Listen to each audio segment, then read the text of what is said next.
शांता की दो बहुएं थी, कामिनी और कुसुम। कामिनी जेठानी थी और कुसुम देवरानी। कुसुम को बाहर का खाना पीना शॉपिंग करना काफ़ी अच्छा लगता था, पर उसका पति हरीश उसे ज़्यादा पैसे नहीं देता था। दूसरी तरफ कामिनी खुद कमाती थी, तो उसे अपने पति के सामने हाथ फैलाने की ज़रूरत नहीं पड़ती थी। एक दिन जब कुसुम मन ही मन सोचती है, इसका अच्छा है, जब जो मन करता है अपने लिए ले आती है, किसी से कुछ पूछने की ज़रूरत ही नहीं है। कुसुम ये सब मन में सोच रही थी, तभी कामिनी हाथ में एक सुंदर मेकअप किट लेकर घर में घुसती है।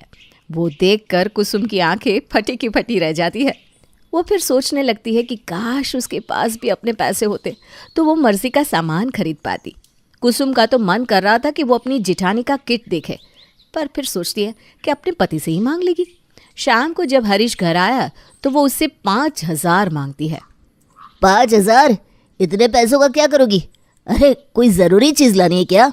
हाँ, अपने लिए मेकअप किट लेना है। हैं? Makeup kit? नहीं नहीं, इस चीज़ के लिए मेरे पास पैसा नहीं है। कुसुम चिल्लाने लगती है। किस्मत ही खराब है मेरी, जाने कैसे घर में शादी हो गई, एक चीज़ मर्जी की नहीं ले सकती। इतनी ही देर में उसकी सास शांता आ जाती है और हरीश से अपनी किट्टी के लिए 3,000 मांगती है। हरीश बिना सवाल पूछे अपनी माँ को 3,000 दे देता है। ये देखकर कुसुम का खून खौल जाता है। उसे बस यही लग रहा था कि सबको पैसे मिल ही जाते हैं, बस उसी के पास पैसे नहीं रहते। वो सोच रही होती है, तभी उसे अपनी जेठानी का पर्स दिखता है। पता नहीं उसे क्या होता है, वो अपने आप को रोक नहीं पाती और जाकर उसका पर्स उठा लेती है। अरे नहीं नहीं नहीं, ये मैं क्या करने जा रही थी, ऐसा नहीं करना चाहिए मुझे। वो वापस रख देती है, पर उसकी नज़र रह रह कर पर्स पर जा रही थी। वो एक बार खोल ही लेती है और उसमें रखे हज़ारों रुपये दिख जाते हैं। वो जल्दी से वापस पर्स बंद कर देती है। इतनी ही देर में उसकी सास कामिनी से किसी चीज़ के लिए रुपए मांगती है और कामिनी खुशी खुशी दे देती है। बस अब जैसे कुसुम को एक जरिया मिल जाता है कि वो कामिनी से पैसे कैसे ले। कामिनी दीदी, वो ना मैं मार्केट जा रही थी तो माँ जी ने बोला कि उनके लिए एक नई चप्पल लेनी है और थोड़ा रसोई का सामान भी। हाँ तो मतलब पैसे चाहिए क्या? अरे नहीं नहीं, पैसे नहीं चाहिए। आपके पास चेंज है क्या? अरे खुले तो नहीं है, मुझे ऑफिस के लिए ना देर हो रही है कुसुम। तुम एक काम करो, ये 5,000 रख लो, अभी जो लाना है ना उनके लिए ले आना और मुझे बाद में पैसे रिटर्न कर देना। इतना बोलकर वो कुसुम को 5,000 दे देती है और ऑफिस चली जाती है। कुसुम की तो जैसे लॉटरी लग जाती है। अरे ये तो बढ़िया हो गया, माँ जी के नाम पर पैसे मिल गए। दीदी को कौन सा कुछ याद रहने वाला है कि मैंने क्या कहा था। अब तो ये पैसे हैं मेरे इनसे मस्त शॉपिंग करूंगी। और वो करती भी यही है, अपने लिए शॉपिंग कर लाती है और चुपचाप सामान लाकर छुपा देती है। कामिनी को भी ऑफिस के काम में ध्यान नहीं रहता कि कुसुम ने उससे कुछ रुपए लिए थे। अब तो जैसे कुसुम को हर समय मन करता वो किसी तरह अपनी सास का नाम लेकर अपनी जेठानी से पैसे ले लेती। एक दिन, हरीश बेटा, मेरी दवाइयाँ खत्म हो रही है, तू ला देगा? इससे पहले कि हरीश कुछ जवाब दे पाता, कुसुम फट से कहती है, अरे माँ जी, ये कहाँ ला पाएंगी, मैं ले आऊँगी ना। वैसे भी ना मैं घर पर बैठी बोर हो रही हूँ। ठीक है, माँ की दवाई 1,000 रुपये की आती है, ये लो। अरे मेरे पास है पैसे, अभी तुम रख लो, मैं ले आऊँगी। ये सुनकर हरीश बड़ा खुश होता है कि अरे वाह, उसकी बीवी बचत करने लगी है। उधर कुसुम के मन में ये चल रहा था कि अगर हरीश पैसे देगा तो 1,000 ही देगा, पर अगर वो सास के नाम पर जेठानी से पैसे मांगेगी तो वो उससे ज़्यादा ले सकेगी। अगले दिन हरीश जब ऑफिस चला जाता है और उसकी सास सो रही होती है, कुसुम कामिनी के पास जाती है। दीदी, वो माँ जी ने ना हरीश से दवाई लाने के लिए कहा था, पर वो तो जल्दी में निकल गए और पैसे देना भी भूल गए। आपके पास है तो दे दीजिए ना, मैं अभी ले आती हूँ। अरे हाँ हाँ ठीक है, ये लो। ये ना 2-3 हज़ार है, इसमें आ जाएगी ना? हाँ हाँ, आ जाएगी। इतना कहकर कामिनी ऑफिस चली जाती है और कुसुम फिर से दवाई लेने के बहाने शॉपिंग पर चली जाती है।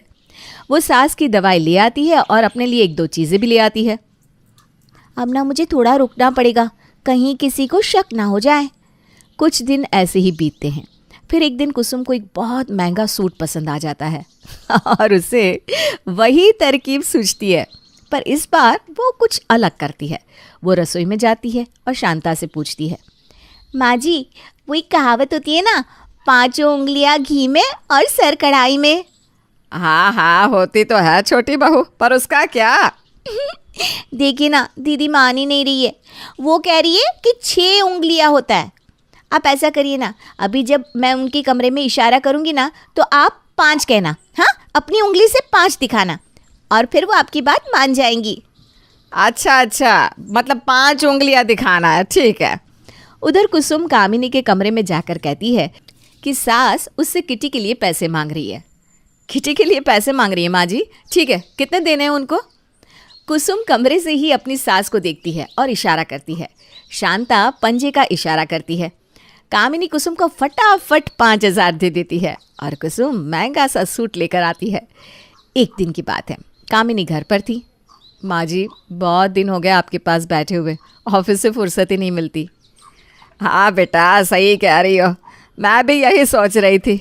मुझे ना अपने लिए कुछ सामान लेना था, कभी तुम चलो ना साथ में। हाँ, बताइए क्या लेना है? एक तो नई चप्पल लेनी है और रसोई का कुछ सामान लेना है। नई चप्पल? अभी कुछ दिन पहले ही तो ली थी ना आपने, टूट गई क्या? अच्छी नहीं निकली? मैंने नई चप्पल? अरे नहीं तो बेटा।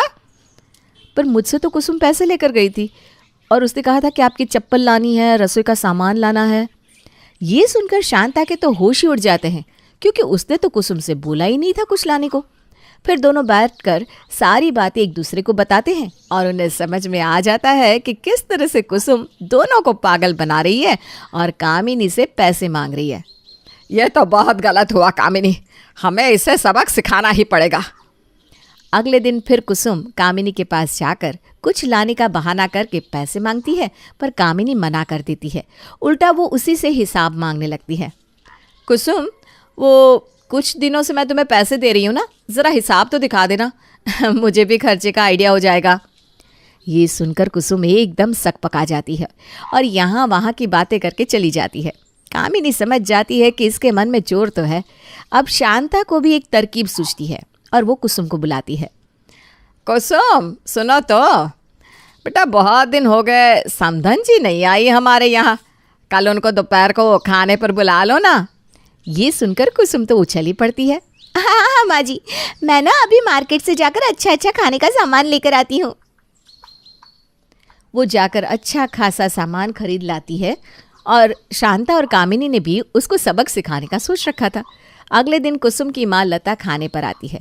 खाना खाकर वो जब जाने लगती है तब शांता कहती है, अरे बहन जी, अभी कहाँ जा रही हैं? अभी तो शॉपिंग पर चलना है।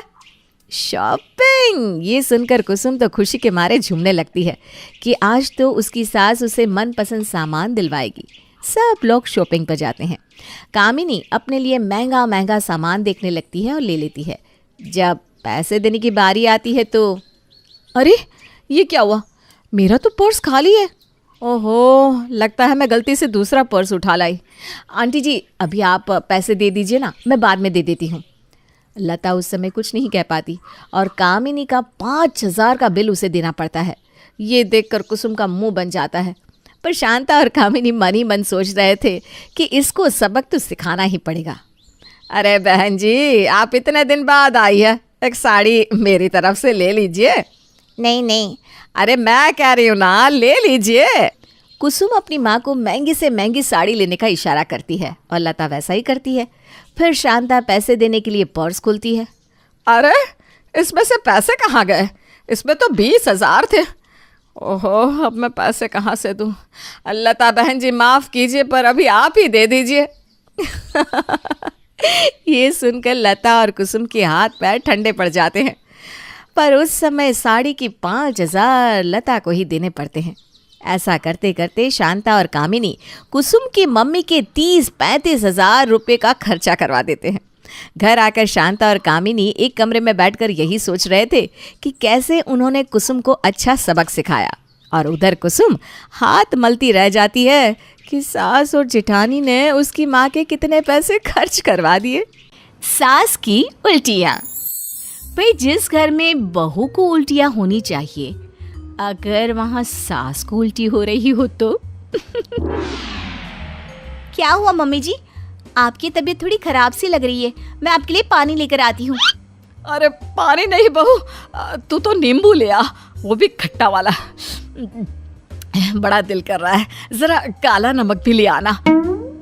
काला नमक, नींबू, खट्टा, उल्टी, क्या हो गया माँ जी?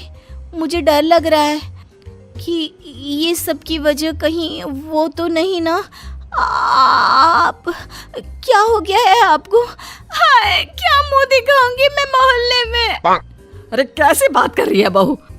अरे कुछ भी नहीं है, कल रात को भी मुझे उल्टी हुई थी, पता नहीं कब ठीक होंगी ये उल्टियाँ।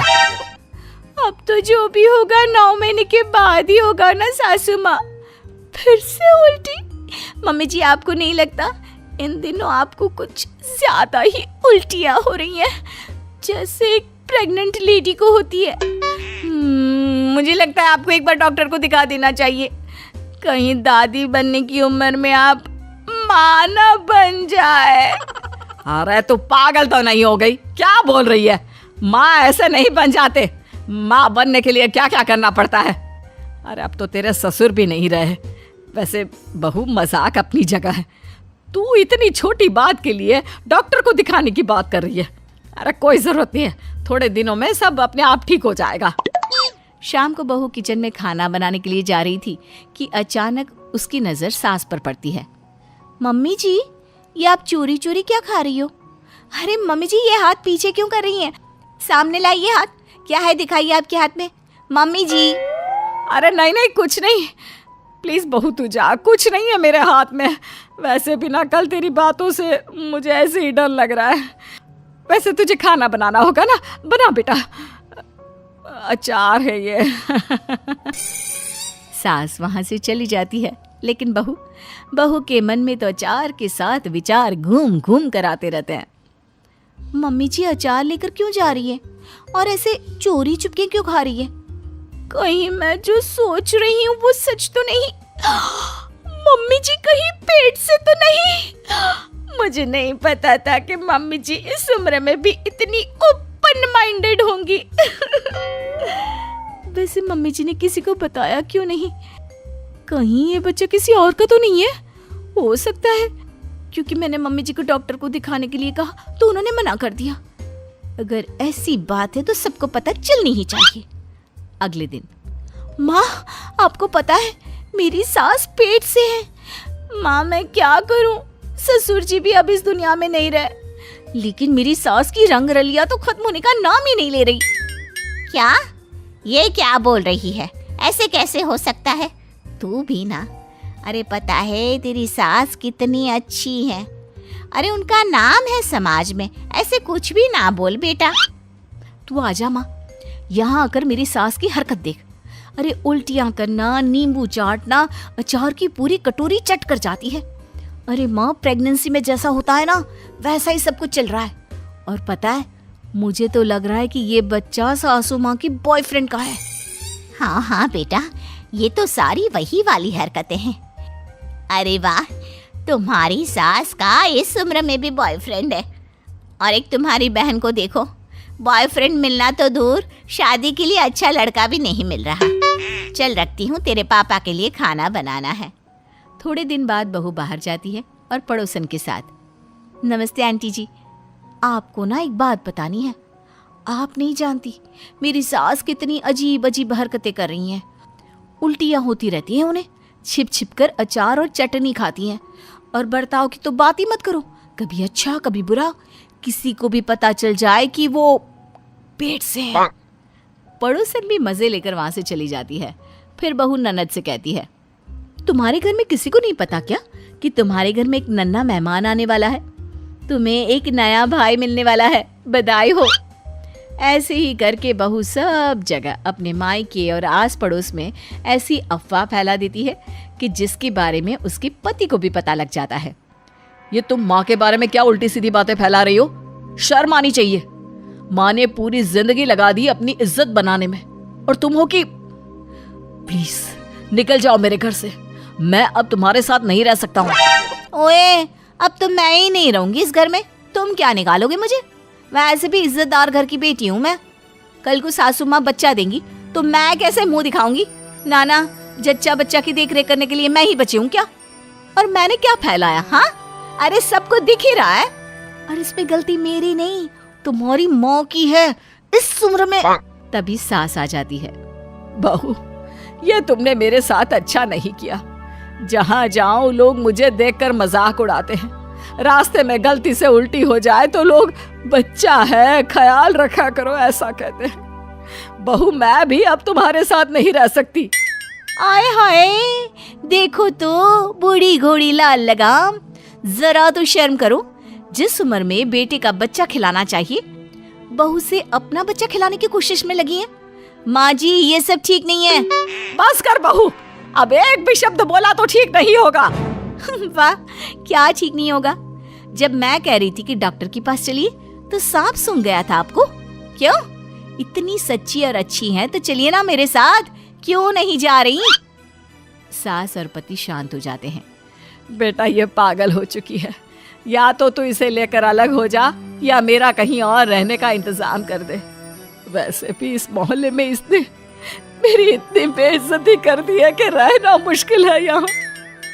सास वहां से रोती हुई चली जाती है। लेकिन बेटा, मैं अब तुम्हारे साथ नहीं रहूंगा, ये फाइनल है। लेकिन मेरी माँ इस उम्र में बीमार नहीं पड़ सकती क्या?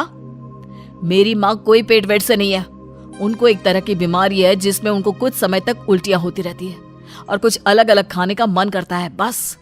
और एक तुम हो, बिना कुछ जाने बस अपने आप से गलत खबर फैलाई जा रही हो।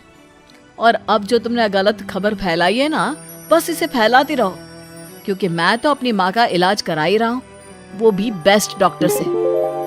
क्या सच्ची? मुझे बताया क्यों नहीं? मुझे माफ कर दीजिए प्लीज, पर मुझे पहले बताना चाहिए था ना। मैंने ये क्या कर दिया? अब क्या होगा? पति पत्नी के बीच की बात कोई तीसरा भी सुन लेता है और ये बात सबको पता चल जाती है। और एक दिन जब बहू बाजार जाती है तो अरे यही है, इसने ही अपनी सास के बारे में उल्टी सीधी बात फैलाई कि वो पेट से हैं। हाँ, मैंने भी सुना। अरे कैसी बहू है? इसने तो यहाँ तक बात फैला दी थी कि इसकी सास का चक्कर चल रहा है। अगर मेरी बहू ऐसा करती ना तो मैं उसको घर से निकाल देती। हाँ हाँ, क्यों नहीं। अरे कोई बहू भला अपनी सास के बारे में ऐसा बोलता है? कितनी बदकिस्मत है इसकी सास। बहू ये सारी बात सुनती है और उसको शर्मिंदगी महसूस होती है अपने किए पर। जो लोग कल तक उसकी सास को भला बुरा बोल रहे थे, वो आज उससे ही भला बुरा बोल रहे थे। कमरे से बाहर आप जाएंगे या मैं चली जाऊं? मैं अब आपके साथ एक पल नहीं रहना चाहती। दम घुटता है मेरा यहाँ। हाँ, जैसे कि मैं तुम्हारे साथ रहना चाहता हूँ। तो डाइवोर्स ले लीजिए मुझसे। क्यों ही आप मेरे साथ रहते हैं? अपनी माँ के साथ रहिए, अपनी बहन के साथ रहिए, अपनी बहन के बच्चों को ही अपना बच्चा समझ के पालिए और पोसिए। अपने बेटे बहू के कमरे से जोर जोर से ऐसे चिल्लाने की आवाज सुनकर सुमित्रा वहां भाग कर आती है। आज तक हमारे घर में ऐसी चिल्लम चिल्ली नहीं हुई बहू। आए दिन तुम दोनों के कमरे में ऐसे चीखने चिल्लाने की आवाज आती है कि मेरी रूह कांप जाती है। अच्छा लगता है क्या? घर में तुम्हारे पापा जी भी है, वो हार्ट पेशेंट है। बाहर पड़ोसी भी सुनते हैं ये आवाजें, सब बातें बनाने लगे हैं बहू। अच्छी बात है ना मम्मी जी की बातें बन रही है। और आप बताइए सुमित, कमरे से बाहर आप सो रहे हैं या मैं सोने जाऊं? क्योंकि मैं गई ना बाहर तो बस हॉल तक नहीं रुकूंगी, मोहल्ले तक जाऊंगी इस बार। हाँ।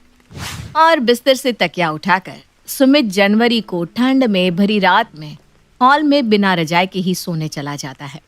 अपने बेटे की ऐसी हालत देखकर सुमित्रा अपने कमरे में जाकर कूट कूट कर रोने लगती है। कैसे अशुभ पैर की बहू ले आए जी हम। क्या सोचा था और क्या हो गया। हमारे घर की शांति ही खत्म हो गई जी। जीवन तो यही है सुमित्रा जी, हर कदम पर जंग है। न जाने हमसे क्या भूल हो गई।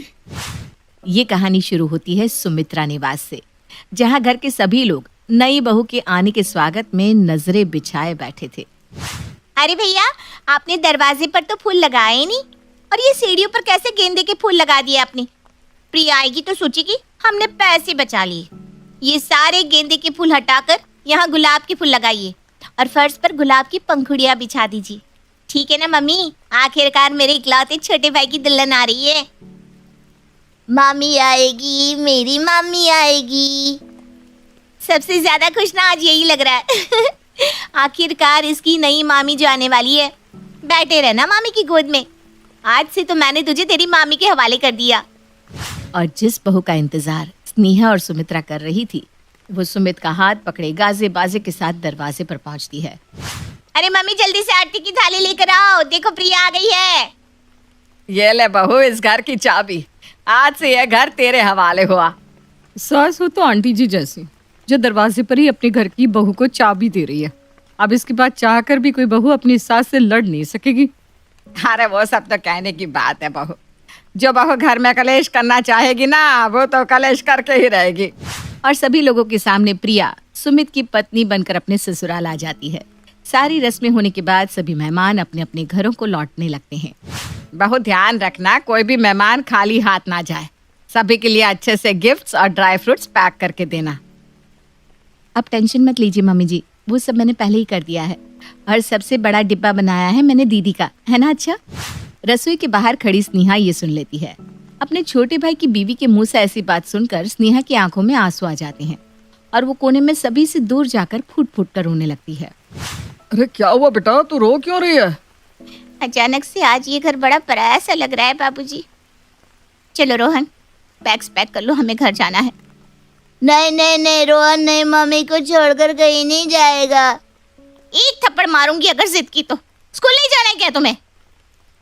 अरे अरे, अब वो बच्चा नहीं रहा दीदी, तुम उस पर हाथ क्यों उठा रही हो? और क्या हो जाएगा अगर कुछ दिन यहाँ रुक जाएगा तो? और तुम्हें क्यों जल्दी मच रही है जाने की? तुम्हें तो कितना शौक था कि मेरी पत्नी पर हुक्म चलाओगी। वो सब तो बस कहने की बात होती है सुमित। मैं चाहती हूँ कि प्रिया यहाँ पर खुशी से रहे बस। अपनी शादी के दूसरे दिन सभी मेहमानों के जाने के बाद प्रिया अपने कमरे में अपने पति का इंतजार कर रही थी। आज जाकर सुमित के साथ कुछ वक्त मिलेगा, वरना सभी मेहमानों के सामने मैं उनसे नजर तक नहीं मिला पा रही थी। दरवाजे पर अपनी नजर टिकाए प्रिया सुमित की राह देख रही थी कि वहां सुमित के पहले रोहन आ जाता है। मम्मी मैं आज आपके पास सोऊंगा। हाँ बिल्कुल, आज मेरा रोहन मामा मामी के बीच में सोएगा। अपनी इच्छा को मन में दबाए प्रिया रोहन को अपने साथ ही सुला लेती है। अगली सुबह जब प्रिया किचन में खाना बना रही होती है, वहां सुमित्रा आ जाती है। क्या बना रही हो बहू? सुमित की पसंद के छोले चावल। उन्हें छोले चावल बहुत पसंद है ना मम्मी जी? अरे बहू एक काम कर, तू बाकी लोगों का खाना देख ले। सुमित तो मेरे हाथ के ही छोले खाता है, अगर उसे मेरे हाथ के छोले ना मिले ना तो नाराज हो जाता है। बेकार में तुम दोनों के बीच अनबन हो जाएगी। सुमित्रा के मना करने के बाद भी प्रिया अलग से छोले बनाती है और अपने पति के सामने 2 कटोरियां रखती है। इसमें से एक कटोरी के छोले मैंने बनाए हैं और दूसरा मम्मी जी ने। अब आपको खाकर बताना है कि कौन से छोले ज्यादा स्वादिष्ट लग रहे हैं आपको। सुमित छोले खाता है पर उसे पता ही नहीं चलता कि उसकी माँ के बनाए हुए छोले कौन से हैं और प्रिया के कौन से, और वो प्रिया के ही छोले को अच्छा बता देता है। देख लिया मम्मी जी, आप कह रही थी कि सुमित मेरे हाथ के छोले खाएंगे नहीं पर इन्होंने तो मेरे ही छोले पसंद किए। नहीं मम्मी आई ने मामा से नानी को दूर कर दिया। ये क्या तरीका है बोलने का रोहन? जरा भी तमीज नहीं है कि तुम्हें? एक थप्पड़ मारूंगी। अरे अरे, वो बच्चा है यार प्रिया, तुम उसे कैसे डांट सकती हो? मुझे नहीं खाना, जा रहा हूं मैं। प्रिया को आए हुए अभी 1 हफ्ता भी नहीं हुआ था कि सुमित्रा के घर पर बर्तन बजने लगे थे। अब आए दिन किसी न किसी बात पर प्रिया का गुस्सा सभी पर निकल जाया करता। 1 महीने बाद प्रिया अपने लिए कुछ शॉपिंग करके बाहर से आती है। अरे अरे प्रिया, शॉपिंग बैग लेकर कमरे में कहाँ चली गई? पहले हमें तो दिखाओ। प्रिया अपने शॉपिंग किए हुए कपड़े बैग से बाहर निकालती है। एक जैकेट का 11,000, कुछ ज्यादा ही पैसे नहीं ले लिए शोरूम वालों ने? ये तो पैसे का हुलिया करना हुआ बहू, तुम तो पैसे पानी में फेंक कर आ गई। यहाँ कितनी मुश्किल से हम पैसे कमाते हैं, 11,000 में तो महीने का राशन आ जाता। जब दीदी के लिए 1 लाख का गले का सेट आ सकता है, रोहन के यहीं एडमिशन करवाने की प्लानिंग हो सकती है, तो मेरे लिए 11,000 का जैकेट क्यों नहीं आ सकता? कौन सा मेरे जैकेट खरीदने से हम सड़क पर आ जाएंगे पापा जी? और वैसे भी 11,000 इसके सिर्फ टैग पर लिखा हुआ है। मैं इसे सेल में ले आई हूँ 1,000 रुपए में। पर सच्चाई जानने के पहले ही हर चीज पर टिप्पणी देने की आदत हो गई है आप सबकी। आप लोगों से तो मेरा सुख बर्दाश्त ही कहाँ होता है। उठाकर दे दीजिए ना ये भी अपनी लाडली बेटी को, जो अपने घर तो जाना ही नहीं चाहती। उसका ससुराल तो मानो यही हो गया है। एक छोटी सी बात पर गुस्से में प्रिया वो जैकेट उठाकर अपनी ननद के मुंह पर मारकर अपने कमरे में चली जाती है। रुको प्रिया, तुम्हारी हिम्मत कैसे हुई ऐसा करने की? प्रिया की गलती नहीं है सुमित, उसे कुछ मत कहना। ये सब मेरे कारण हुआ है। इस रोहन ने तो खून पी लिया है मेरा। अपने पापा के यहाँ जाना ही नहीं चाहता। मुझे मार कर मानेगा क्या? तुझे मेरी कसम है, अगर तूने अब मामी मामी किया तो। ये सिर्फ मेरा भांजा नहीं दीदी, मैंने इसे अपने बेटे के समान माना है और ये तुम्हारा ही घर है। तुम यहाँ 1 महीने रहो या 11 महीने, प्रिया होती कौन है तुम्हें मना करने वाली? बाहर से वो आई है, तुम नहीं। सुमित की बात सुनते ही प्रिया फौरन कमरे से बाहर आकर कहती है, हाँ हाँ, बाहर से आई हूं ना मैं, जैसे खुद ही चलते हुए तुम्हारे पीछे आ गई थी। बारात लेकर तुम आए थे मुझे ले जाने के लिए। अरे जब तुमसे तुम्हारी बहन, उसका बच्चा, अपने माँ बाप छूट ही नहीं रहे थे तो क्या जरूरत थी मुझसे शादी करने की? ये कहकर वो वापस अपने कमरे में चली जाती है और दरवाजा बंद कर लेती है। ये सब क्या हो रहा है बेटा? मुझसे ये सब देखा नहीं जाता। सुबह से लेकर रात तक हर बात में इस घर में बस लड़ाई ही होती रहती है। तेरे पापा जी को तो कह नहीं सकती, उन्हें फिजूल खर्च पसंद नहीं है। शुरू से गरीबी ही देखी है ना इन्होंने। पैसे तो हमारे पास अब आए हैं बेटा। सुमित्रा रोती हुई ये सब कह रही थी कि उसके घर से आते हुए शोर को सुनकर पड़ोस की कुछ औरतें वहां पहुंच जाती हैं। रोज तेरे घर से आवाज आती हुई सुनती थी मैं सुमित्रा, पर किसी के घर के मामले में बोलते नहीं बनता, इसलिए कभी आई नहीं। पर आज तेरी सिसकी आवाज सुनकर मुझसे रहा नहीं गया। आज तक चुप थी सुमित्रा, पर आज बोलती हूँ। बहुत ही अशुभ है तेरी बहू। तेरे घर की सारी रोशनी छीन ली है इसने। हाँ आंटी जी, वरना आपके घर से मैंने कभी एक आवाज़ आते नहीं सुनी थी, पर जब से भाभी आई हैं रोज ही लड़ाई की आवाज़ आती है। मैं तो कहती हूँ अभी ज़्यादा दिन हुए नहीं है, डाइवोर्स करवा दीजिए और फ्री कीजिए सुमित भैया को इस रिश्ते से। अरे नहीं नहीं बेटा, मैं दोबारा कोशिश करूँगी। मुझसे नहीं सुनती बहू तो मैं किसी और को बुलाऊंगी, पर मैं सब ठीक करके रहूँगी। सुमित्रा की आंखों के सामने ही उसका घर ताश के पत्तों की तरह बिखर रहा था। रात को रोती हुई वो अपनी बहन को फोन करती है और इस बारे में बताती है। तू चिंता मत कर सुमित्रा, ऐसी कई टेढ़ी बहुओं को ठीक किया है मैंने। मैं कल ही पहली ट्रेन पकड़कर तेरे घर आती हूँ। और अगली सुबह ठीक 9 बजे ही शकुंतला सुमित्रा के घर पहुंच जाती है। जहां सबको ऐसा लग रहा था कि प्रिया शकुंतला के साथ भी बुरा व्यवहार करेगी, पर वो ऐसा कुछ नहीं करती। आती ही शकुंतला के पैर छूती है। आइए बैठे मौसी जी, मैं अभी आपके लिए चाय बनाकर लाती हूँ। इसी बहू के लिए ये सब कह रहे थे कि बहू ने परेशान करके रख दिया है, पर यहाँ तो ऐसा लगता नहीं। शकुंतला प्रिया के साथ बैठकर चाय पीती है, बातचीत करती है। प्रिया भी हंस हंस के अपनी मौसी सास के साथ बात करती है। अब मुझे अपना कमरा तो दिखा बहू। हाँ चलिए ना मौसी जी। प्रिया शकुंतला को अपने कमरे में लेकर जाती है, जहाँ शकुंतला देखती है कि प्रिया के बिस्तर पर रोहन सो रहा है। रोहन तुम्हारे साथ सोता है, स्नेहा के साथ नहीं? नहीं ना मौसी जी, मेरी शादी की पहली रात से ही रोहन हमारे साथ ही सो रहा है। आज 4 महीने हो गए। ये कोई बात हुई भला? स्नेहा कोई बच्ची तो है नहीं कि नए शादीशुदा जोड़े के बीच अपने बेटे को सुला देती है। 4 दिन रोहन संभाला नहीं गया क्या उससे? चल कोई बात नहीं बहू, अब से रोहन मेरे साथ सोएगा। क्या फर्क पड़ता है मौसी जी? वैसे भी अब मैं और सुमित एक साथ नहीं सोते। हमारे बीच दूरियां इतनी बढ़ गई है कि वो हॉल में सोते हैं और मैं कमरे में। चलो अच्छा है, पता तो चली मुझे ये बात। तो चिंता मत कर, मैं देखती हूँ। वैसे तो इतनी चिड़ी हुई क्यों रहती है सभी से? मेरे साथ तो बहुत अच्छे से पेश आ रही है। मैं कोई पागल नहीं हूँ मौसी जी, जो बेकार ही सबसे झगड़ा करूं। ऐसा जरूर कुछ हो रहा होगा ना इस घर में जो गलत होगा। पर खैर, अब क्या फर्क पड़ता है, मैं अब इस आदमी के साथ रहना ही नहीं चाहती।